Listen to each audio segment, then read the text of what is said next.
ரெமி கிச்சனுக்கு உங்களை வரவேற்கிறேன். இன்றைக்கி பேச்சுலர்ஸு ஹாஸ்டலில் இருக்க குழந்தைங்க அவங்களுக்கெல்லாம் ஈஸியாக செய்கிற மாதிரி ஒரு பேச்சுலர்ஸ் மோர் குழம்பு தான் செய்ய போகிறோம். இது ரொம்ப ஈஸி. சும்மா கடுகு வறுக்கிற நேரம் தான். கொஞ்சம் இந்த மாதிரி சின்ன கடாயை சூடு பண்ணிக்கோங்க. நான் கொஞ்சம் தேங்காய் எண்ணெய் தான் விடுறேன். நீங்கள் எந்த எண்ணெய் வேணால் விட்டுக்கலாம்.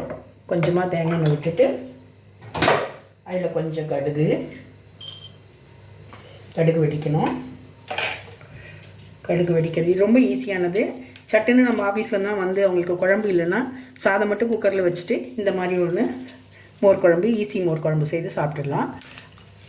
ஈஸியானது இது, எல்லோரும் ட்ரை பண்ணலாம்.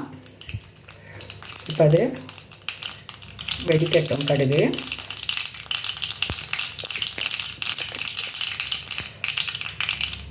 கடுகு வெடிக்கும்போது காஞ்ச மிளகாவை போட்டுப்போம். ஸ்டவ்வை சிம்லேயே வச்சுக்கோங்க. காஞ்ச மிளகா சூடாகிறதுக்குள்ளே கொஞ்சமாக ஜீரகத்தை இந்த மாதிரி பொடி பண்ணி மிக்சியில் பொடி பண்ணி வச்சுக்கோங்க. இல்லை ஜீரகத்தூள் கடையில் வாங்கினாலும் பரவாயில்ல, அதை கொஞ்சம் போட்டுப்போம்.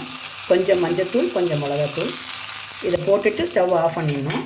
ஸ்டவ்வை எரியக்கூடாது, கரிஞ்சிடும். போட்டுட்டு சும்மா அப்படி ஒரு வதக்கிட்டு அப்படியே நம்ம இந்த தயிரில் கொட்டிடணும்.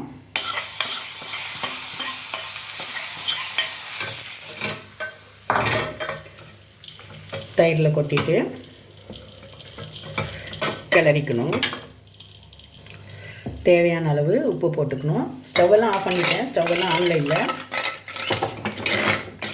மிளகாப்பொடி, கொஞ்சமாக மிளகாப்பொடி, மஞ்சள் பொடி, ஜீரகத்தூள், காஞ்ச மிளகா கிள்ளி போட்டு தாளிச்சிருக்கேன். அதில் ஒரு அரை வெங்காயம், பச்சை மிளகா பொடியாக நறுக்குனது பச்சையாக போட்டுக்கணும். கொஞ்சம் கொத்தமல்லி போட்டுக்கணும். அவ்வளோதான். ஈஸியான பேச்சுலர்ஸ் மோர் குழம்பு ரெடி ஆகிடுச்சு. இதை செய்துட்டு நீங்கள் சூடாக சாதம் போட்டு சாப்பிட்லாம். ரொம்ப டேஸ்ட்டாக இருக்கும். உப்பும் போட்டுட்டேன். வேணும்னா இன்னும் கொஞ்சம் கூட நீங்கள் மிளகா பொடி காரம் வேணும்னா போட்டுக்கலாம். நான் பச்சை மிளகாவும் இதுவும் போட்டிருக்கனால காரம் கம்மியாக போட்டிருக்கேன். வேணும்னா கொஞ்சம் கூட காரம் போட்டுக்கலாம். ரெட்டிஷாக வேணும்னா போட்டுக்கலாம். நான் காஞ்ச மிளகாவும் போட்டிருக்கேன், பச்சை மிளகாவும் போட்டிருக்கேன். இன்னும் காரம் அதிகம் வேண்டாம், அதனால் காரம் கம்மியாக போட்டேன். இந்த மாதிரி பேச்சுலர்ஸ் மோர் குழம்பு ட்ரை பண்ணி பாருங்கள். ரொம்ப நல்லாயிருக்கும். ஈஸியானது. இந்த மோர் குழம்பை எல்லோரும் ட்ரை பண்ணி சாப்பிட்டு பாருங்கள். ஒரு அப்பளம் பொரித்து வச்சு, வத்தல் வறுத்து வச்சு சாப்பிட்டுக்கலாம். முட்டை ஆம்லெட் கூட போட்டு சாப்பிட்டுக்கலாம். சட்டுன்னு 2 நிமிஷத்தில் செய்துடலாம். ஆஃபீஸ் விட்டு வந்துட்டு நீங்கள் ரொம்ப டயர்டாக இருப்பீங்க, சாதம் மட்டும் குக்கரில் வச்சுட்டு இந்த மாதிரி ஒரு குழம்பு செய்து சட்டுன்னு சாப்பிட்டுடலாம். இந்த மாதிரி ஈஸியான மோர் குழம்பை ட்ரை பண்ணி பாருங்கள். பேச்சுலர்ஸ் மோர் குழம்பு ரொம்ப நல்லாயிருக்கும். ட்ரை பண்ணி பார்த்து எப்படி இருக்குன்னு சொல்லுங்கள். ரெமி கிச்சன் எல்லோரும் சப்ஸ்கிரைப் பண்ணுங்கள், லைக் பண்ணுங்கள், ஷேர் பண்ணுங்கள். தேங்க்யூ.